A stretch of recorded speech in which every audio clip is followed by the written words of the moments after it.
Hello everyone and welcome back to another episode of our photography review show. My name is Jakub and I'm a professional photographer based in West Sussex, England. Now, if you've never been here before, I'm the founder of Clever Photographer, where we create digital tools and courses for photographers. This show is my way of working with our photography community to help them keep moving with their photography skills forward. Now, what do? We usually look at images from few photographers, and we always look at the three parts of each of the photo. We look at things like the technical part, where we look at the camera settings, exposure, noise, sharpness, and all that fun stuff important for the base of the photo. After that, we move at the second part where we judge or where we talk about the artistic part of your photos, where we basically look at things like your framing, composition, storytelling, the main subject, and everything that really makes the image work.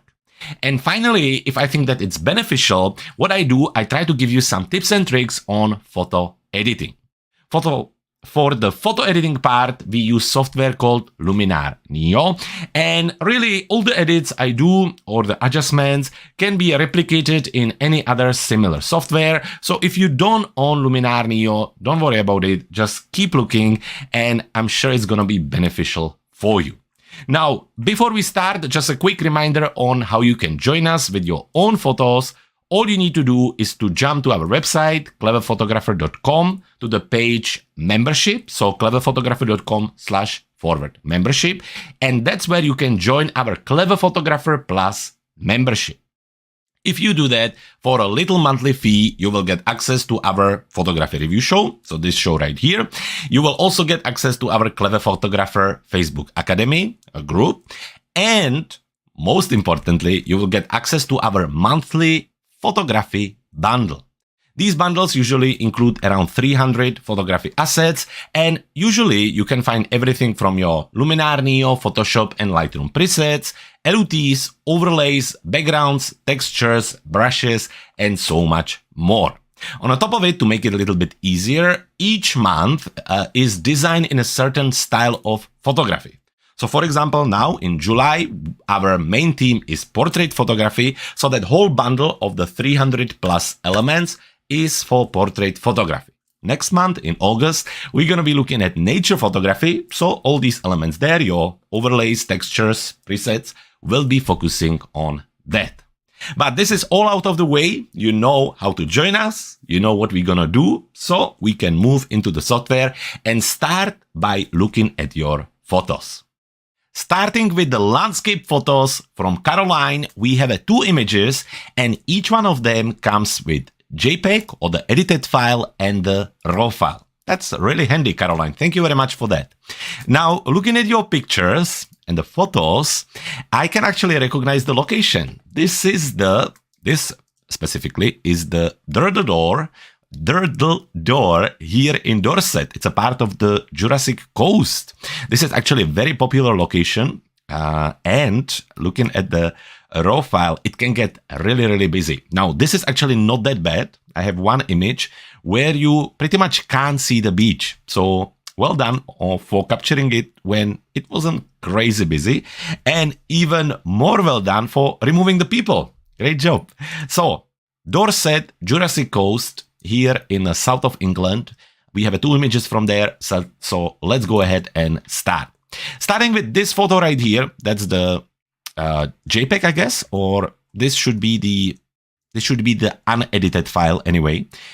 It was captured with Canon 5D Mark IV with the lens 24 to 70 millimeters, and on the camera settings, ISO 400, 24 millimeters on the lens, f13 and 1/250th of a second. Now, looking at it, Caroline, in overall, the camera settings, I think I probably repeated quite a few times on this show.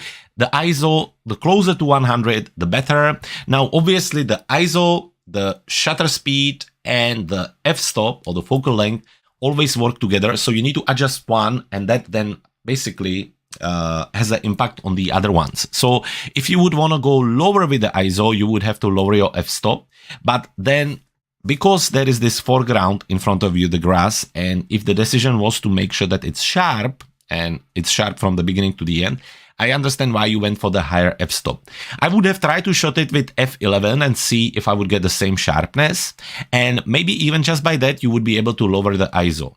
Also, maybe you could go even lower or like slower on the shutter speed, and that would also help, but it's all question of testing. Anyway, in overall, I don't really see anything that wrong with the camera settings. As I say, maybe just keep an eye on the ISO to make sure that you avoid any additional noise. When I zoom in to somewhere around 100, 150%, you can see that there is a little bit of noise, but it's not crazy. So that's all good. The sharpness, again, mentioning pretty much from the foreground all the way to the background is great. You can even see and recognize the houses here. So all in all, I think it's actually very well done, very well captured. Sharpness good, the overall exposure is good, the camera settings is good. So technically, I think it's very well captured. Now, bringing the image and talking about the composition or the artistic part. I actually been in this location many times, and it's not that easy to capture it. Hence, you looking for quite specific light, which can be late during the sunset or early sunrise. And then the coast and the cliffs have a different colors and different light. So even though it's quite interesting composition, obviously the leading lines and the flow, also the depth with the foreground, all of that work. Unfortunately, the light condition and the weather doesn't make it as interesting as it could be. You know, you kind of have that very even light all across with just a little bit of highlight here. The sky also isn't crazy interesting. So even though there isn't really technically anything wrong with it. And the weather, I mean, it could be not the worst, but it could be completely gray and not interesting. But it could also be a little bit better if you would have been there at different time of the day. So that's just a little note to that. Now, talking about editing. So this, I assume, is the edited part. So we can actually compare it between the original. So you remove the people. That's great as well. Remove the distraction. I think that's always a good idea. Now, recently, one thing I started to do, if there are people which are not really distracting the overall message, I quite like to keep them there. So, for example, on your image here, I totally agree that you should remove these people here. Not interesting, just taking away the attention. However, these two people here at the back, let's just zoom in there. You almost can't recognize them, but what they give you, if you would have kept them there, they would have give you sense of depth and also sense of scale. So by looking at it, it would add a little bit of interest there. And the human eyes, immediately by just scanning the image and seeing the two people there, would be able to recognize, okay, the cliffs are this size, it's this distance, and so on. So actually, from time to time, small amount of people, so let's say even one person, or just two people like this here, or people in far, can actually be quite beneficial even in landscape photography. So that's a little trick and tip, which I recently started to use, and I have to say that I think it adds quite nice element to photos. Coming back to your edit, yeah, you straighten the line. I really like the warm feel. It's still very natural, so all of that is really good. All the details, the highlights, the colors also popped out. So definitely big improvement from the original file to the new file. And I think really, to be honest, for the conditions you photograph it with, I think you done extremely well. I really like the image. It's very well done. Yeah, I mean, definitely something that you should be proud of sharing it.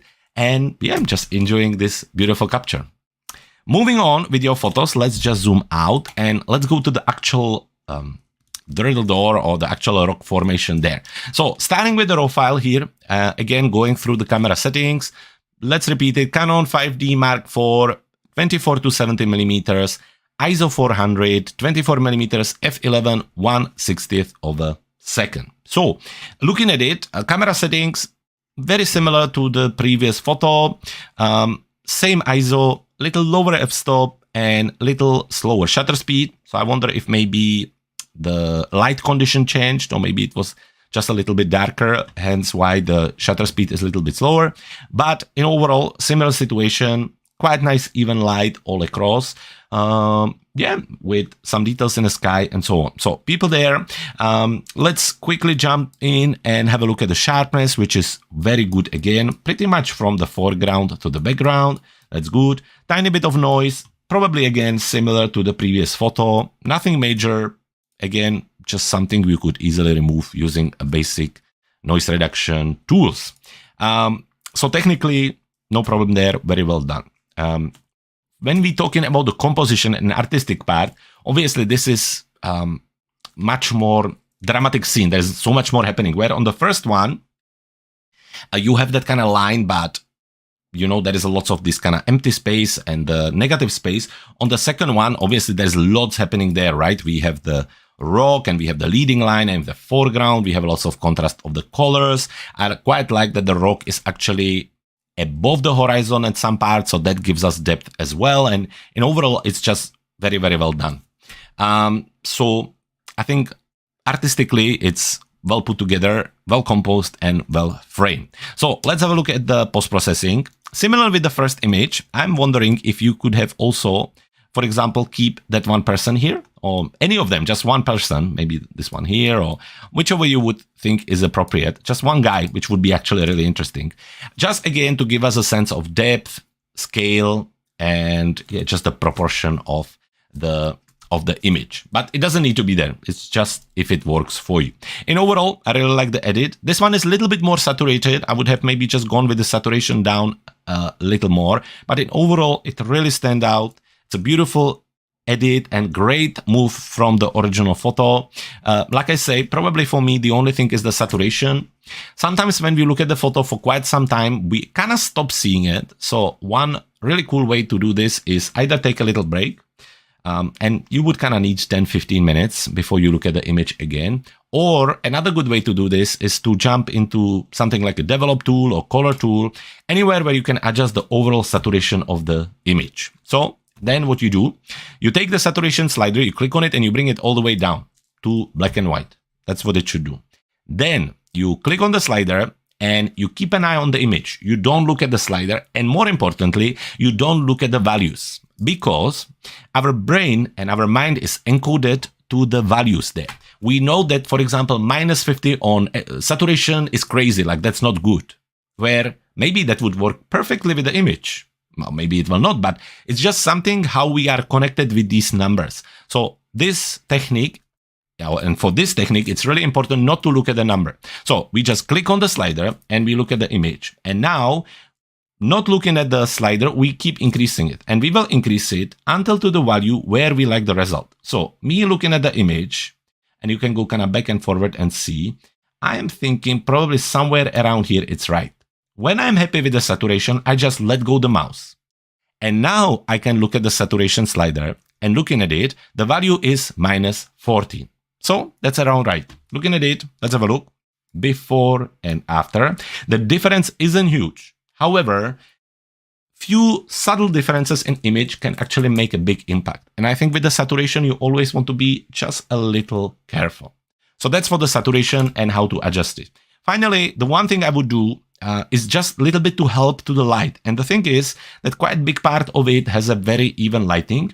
And I assume that the kind of main subject and main story of the image is this rock formation. So what I would do, actually, I would use a very simple vignette. Now, the advantage of the vignette here in Luminar Neo is that you can adjust its center. Most of the software, you just take the slider down, it will create the vignette, and you actually can't move it around. Where here you can. So what I would do, just bring it down, maybe to like -50 to start. Then we're going to click on choose subject.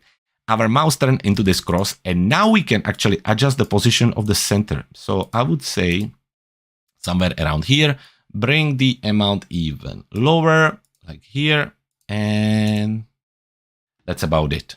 Once happy, we can add a little bit of inner light to add more interest there, and that's about it. So again, let's have a look at the before and after, and I think everything is cool. So there you have it. This is image, your edit with just a slight adjustment. And I think overall, it's a really, really lovely photo. So Caroline, thank you very much for sending it over. I loved reviewing your photos, looking at them, and it made me really happy to see images which are captured not far from me at all. Moving to another photographer, this time we're going to be looking at Weasley and his 3 images, which really offer landscape photos, seascape photos, and also a little bit of wildlife photography.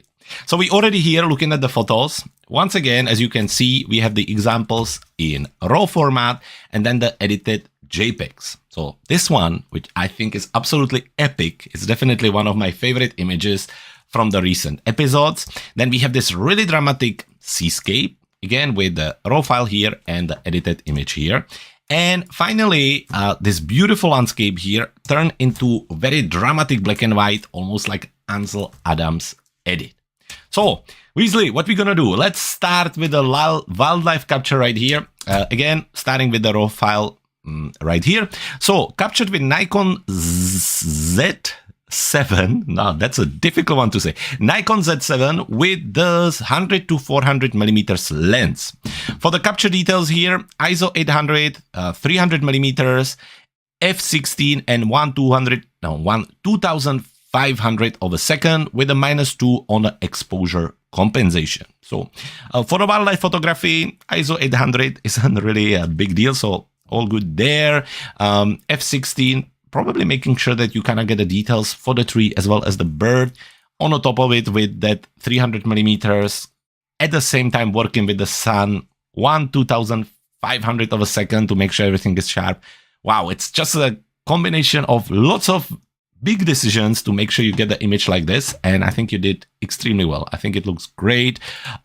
Yes, there is a little bit of noise, but nothing crazy. The subject, obviously the bird, is super sharp. The silhouette-like effect works really well. The sun looks very decent as well. So all in all, Weasley, I think incredible capture. Really, I'm very impressed with what you've done and what you've been able to capture. And technically, I think it's very, very good. Now, let's have a look at your edited image right here. So starting with here, kind of moving here, obviously a different crop, some adjustments to kind of move it around. The only thing, looking at it, I like the warmth, I like the glow, everything is working for me. The only thing for me would be, it seems like it's still tilting a little bit, like the nest and the birds. So I would try to rotate it a little bit. So what we can do, we can just jump into the edit here. Click on the crop. In the crop, we just gonna try to shift it around a little bit and see if that will make any difference. Now we will lose some of the trees, so you would have to do further adjustments to it. But let's say that we're gonna position the bird and the nest in the center, something like this. And once happy, we're just gonna hit apply. So let's see if straightening it will make it just a little bit more. Yeah, I think aesthetically, I like it just a tiny bit more. I think the straightening works really well. For the artistic part, I think everything works here. The glow, the silhouette, the details, yeah, it's just great. I can't really say anything wrong. So technically, I would just straighten it up a little bit. And that's pretty much it. Could you add a little bit more glow to the whole thing? You could, but then you would start to add something that wasn't there. So this is where it's very much your own personal decision what you want to do with it, and since you decided this way, I'm quite happy with it. So absolutely epic photo, well done, and well done for capturing it. Moving to the other photo, starting with again the raw file here of the seascape. So this is captured with Nikon Z7 again, 28 to 300 millimeters, ISO 1600, so super high, f11 and 1250th of a second. So I'm assuming on this one, no tripod, or maybe you were on a boat, maybe no tripod possible at all. It's difficult to say, but obviously 1600 for a seascape, and especially when you're freezing the waves, so you're not really going for any long exposure or anything, is quite high. I mean, that's just how it is. Still, considering the fact that you were this high with the ISO, I think the noise is still quite manageable. I think the sharpness is quite good too. The overall condition, the light, the drama, I think works really well. So well done for you, actually. I mentioned many times, for landscape photography, whenever possible, obviously our main goal is to keep the ISO as low as possible, to basically not to add any additional digital noise. But yeah, I think it worked quite well. Let's have a look at the edited result. Now, once it kind of loads, I think the noise, so since you edit it, the noise does two things. It adds this kind of grain, which is fine. But another problem is that it also adds this glow around the edges. You can really see it. And this glow often happens in the places where you have a high contrast between the dark and bright areas of the image. And that's quite visible here on the edge of the rock. Also, the noise is quite high. You can see that it really kind of standing out of the photo. And it's something that probably would need to be worked on a little bit further. One thing I think you should really look at is your sensor dust or sensor spots, because there is quite lots of them. When you zoom in, you can kind of see them all over. And that's A, because there will be some sensor dust on your image, and B, because you're using quite high f-stop, so it will be even more visible. The way to remove it, here in Luminar Neo, you can just jump into the Erase tool, where is a button called Remove Dust Spots. You just click on that, and basically what it does, it scans the image, and it looks for these spots for you. Now, it can take a few seconds or a minute, but as you can see, it's already done. And instead of you have to go through one by one, it just removes it like this. If there is still a spot you're not sure about, for example, for me, I think there is one here. You can just click on it. I think maybe one more here, click on it as well. And that looks like that's it all. And then you just click on Erase, and basically that will remove these two spots as well. And you can move on with editing. Now, as I mentioned, I think the noise is something that you need to keep an eye on. And now this would have to be done probably initially when starting the edit with your raw file. Here in Luminar Neo, there are two ways how you could try to remove it. One of them is using the noiseless raw, which is kind of advanced AI technology for removing the noise. And the second one is the traditional, using the noise luminance reduction tool here in contrast with the sharpness. So that's basically how you should do it. One way of reducing this glow behind, which you can see here, is basically just try not to push the image as much. So less contrast. So less adjustments to highlights, less adjustments to shadows, less blacks, less whites, and that will kind of keep it under control. So Weasley, that's that image. And finally, for this photo right here, starting with this beautiful, beautiful capture. I love the mountains, the snow, the light. It looks beautiful. So again, starting with the camera, Nikon Z7 with the 28 to 300 millimeters, ISO 250, f11, and 1/320th of a second. So all good there. Talking about camera settings, all good. Yeah, nice and low ISO, good settings there. Sharpness all the way. So everything looks good. Light is nice. Noise, just a tiny bit in the sky, but in overall, very, very good capture. So again, let's have a look at the result, which I really, really like. I mean, it's not a secret that I'm a big fan of this dramatic edit. Again, kind of inspired by Ansel Adams and his kind of dramatic view of the images. I think it just really gives you beautiful edit and beautiful result, and that's exactly what you created here. Nothing much I can add, except again, keep an eye on the sensor dust. You can see it here. It's just if you would print it, it would be visible and it would be distracting. So removing it, just moving into edit module, again, remove dust, and that will again scan the image and remove it with just one click. So like that, much better and with beautiful result. So easily, I love all three images. Well done. Thank you for sending them over. It was a pleasure to review them for you, and I hope to see more images from you in the future. Okay, moving to our third photographer, and that's Tony. If you're following us for quite some time, Tony always joins us with his beautiful, beautiful nature photos. And it's same this week. We have some beautiful captures. So let's jump straight into it and look at them. Now, what is the one thing that I really enjoy on Tony's photos is his kind of signature look. For example, one thing that you can always recognize his photos is, not on all, but on many photos, he uses this kind of square or almost square crop to really add the attention and impact on the subject. Another thing that is kind of easily recognized on his images is the color contrast.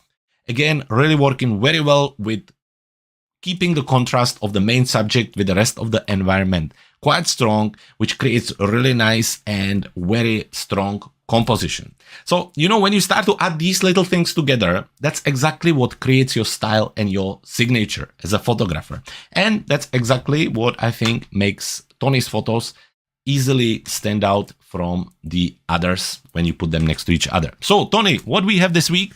this beautiful capture of the flower here, or flowers. Again, beautiful. Very interesting composition, actually, with the one flower opening in the middle, the other one's closing, the one opening in focus, the other one's soft, and then on the top of it, this beautiful bokeh background creating beautiful, beautiful light. So, Tony, well done. That's a great, great picture again. Looking at the second image, talking about the contrast of the background and the main subject. I mean, you can't go much higher than that. Obviously, there's a really bright, almost white flower on the background of the dark background. I think it works really, really well. Here, beautiful pink flower with the contrast of the dark background with the green. Again, lovely, lovely image. Then this beautiful photo here with the apples. The light is a little bit stronger than usual. Often, I think your pictures have a little bit more diffuse light, but again, interesting composition. The rule of third here, or the number 3, 1, 2, 3, which can works really well. 1, 3, 5, 7. You know that really work usually very well in composition. And that's it. Yeah, for the 4 images. Okay, so let's have a look at this image right here, captured with Canon 7D with 18 to 135 millimeters. Now from the camera settings, ISO 160, f5.6 and 1/400 of a second. So very good there, nice and low ISO, f5.6 giving you this really nice depth of field. Again, something I really enjoy is that very smooth transition between the depth of field. Often we have this really drastic cuts between the different elements, which looks very unnatural. Often you can also see it in mobile phones because actually the way they do it, they take multiple pictures, then they blend them together. And it's this really unnatural, like super sharp and then super blown out and just doesn't look very good. Where in this case, I think that looks really, really well. And I'm also impressed by the background, which with that kind of bokeh glow and these little elements create a really, really nice look. So well done there. With that 1/400 of a second, giving you beautiful sharpness. Very interesting light again, giving us that kind of natural light. It's not super soft, but it's not contrasty as well. So I think it just creates beautiful composition. The framing itself, centering on the main subject works really well. The contrast of the colors works very well. So yeah, well done. Well captured, well edited, well put together. Is there another image we can talk about? Let's talk about this flower right here. So again, Canon 7D, 18 to 135 millimeters, ISO 250, f5.6 and 1/320th of a second. So again, nice and low ISO, f-stop on all over part, faster shutter speed. So that all of that put together this beautiful photo. What I really enjoy on this is the kind of use of stronger light coming from the top, actually creating a really nice contrast between the different parts of the flower. I think sometimes it's good to use very diffuse light where everything is lit evenly, but some flowers actually don't benefit from that because things start to blend together and you can't see the texture and it's just not very interesting. And this is, I think, the case where it can help. Also because some of them are a little bit see-through, so it kind of diffuse the light through, and I think it creates a beautiful effect. On the top of it, when you do very careful editing with a natural saturation, darkening the background, making the flower stand out, again, it creates beautiful photo and beautiful result. So, Tony, well done on putting the pictures together. Well done for capturing them. Out of the 4, this one is my favorite this week. I absolutely love it. So thank you so much for sending it over. And for the final part of the show, we're going to be traveling all the way to South Africa, where we're going to be visiting my very good friend Zdeněk, who's living there and who's capturing beautiful, beautiful photos all the way through the year. So I'm assuming now we are around the winter time down there, but still we have some beautiful captures. I mean, talking about storytelling, obviously on following these beautiful animals as they coming to drink. There's one beautiful capture with the reflection in water here, another one with already the animal drinking, and finally one with the detail here. So let's go ahead and do that. Zdeněk, starting with the first photo, Canon 77D with your 100 to 400 millimeters. From the camera settings, ISO 400, 350 millimeters, f6.3 and 1/1000 of a second on the shutter speed. So very well managed. Nice and low ISO for wildlife photography, obviously higher shutter speed to make sure everything is in focus with the f6.3 on 350th 350 or 350 millimeters. It gives you a really nice depth of field with the main subject in focus and with the background being nice and soft. So looking at it, you get a really nice sharpness on the animals. I think maybe looking at it, I think maybe you have enhanced the sharpness a little bit, which is perfectly fine, but it almost looks almost too perfect, to be honest. But no, it's very, very good. I really, really enjoy that. The light is very interesting, very natural, with the kind of natural highlight coming from here, which works really well with the kind of darker part here. Sharpness good, light good, no noise. So technically, very well done. Composition-wise, I think it just feels like it's falling a little bit on one side. Let's try to rotate it a little bit. But other than that, I think it works really well. Let's have a look at it. If we could just turn it a little bit, I wonder if maybe something like this would help. I think maybe just a little bit. That's what I would do. But it's not a big deal. It's just a personal adjustment. But one subject looking at you, the other one drinking, standing next to each other, both fully in the frame, position on the side here with the active space in front of them. All of that, I think, works extremely well and create beautiful composition. So excellent edit, lovely natural saturation, lovely natural adjustments. Nothing is over the board, just works very well. What I like on the image is that it stands out with the colors, with the details, and with the adjustments, but it really doesn't look unnatural. It looks very natural, in fact. So well done, Zdeněk. Great capture. Moving to the second image. Now, this, I assume, is the same pair, just walking further down around the water. Talking about the camera settings here, let's have a look at it. Same camera, same lens, but different camera details and settings here. So ISO 1600 here, f6.3 and 1/1000 of a second. So 1/1000 of a second is the same. f6.3 is the same, but much faster shutter speed. Now, let's have a look at it. Compared to the first image, this one isn't as perfect when it comes to the sharpness. You can see that there's just a little softness here, and it's a little bit visible from far, but that's fine. In general, it's quite good. The reflection is really nice as well. I really enjoy that. The light is quite good. The depth is quite good as well. Now, again, I think it's just tilting a little bit. So again, I would actually rotate it a little bit around. So maybe I'm thinking something like this. Maybe that's a bit too much. Let's start with less. Let's say somewhere around here. And I think that would help as well. Now, in some way, I wish we could help a little bit the reflection because it's kind of disappearing and it doesn't get as much attention. Different things we could do. We could darken the foreground just a little bit using simple minus exposure, masking, and little linear gradient from here. So I think we start with that. And then actually what we're going to do, once we apply this, then what we're going to do, we're actually going to open the develop tool again, increase the exposure, use the masking brush, and then we're just going to brush over the areas we want to highlight a little bit. So I think here, and that will add a little bit more attention to them. Maybe also over the actual animals, something like this. And that's that. Yep. I think that looks quite good to me. Let's have a look before and after. A little bit more attention to the reflection, to the animals, and that's it. Great picture. Great capture against it. And finally, talking about the details here. So we have kind of closer capture of the animal. Again, we can go through the details of the camera settings. Same camera, I assume. Same lens as well. ISO 1250. 260 millimeters, f6.3 and 1/1000 of a second. So camera settings all good, little bit higher ISO, but no problem. Great sharpness on the animal, great frozen detail of the animal drinking, lovely depth of field, light, little bit harsher, but obviously again for the condition and where you are, it works really well.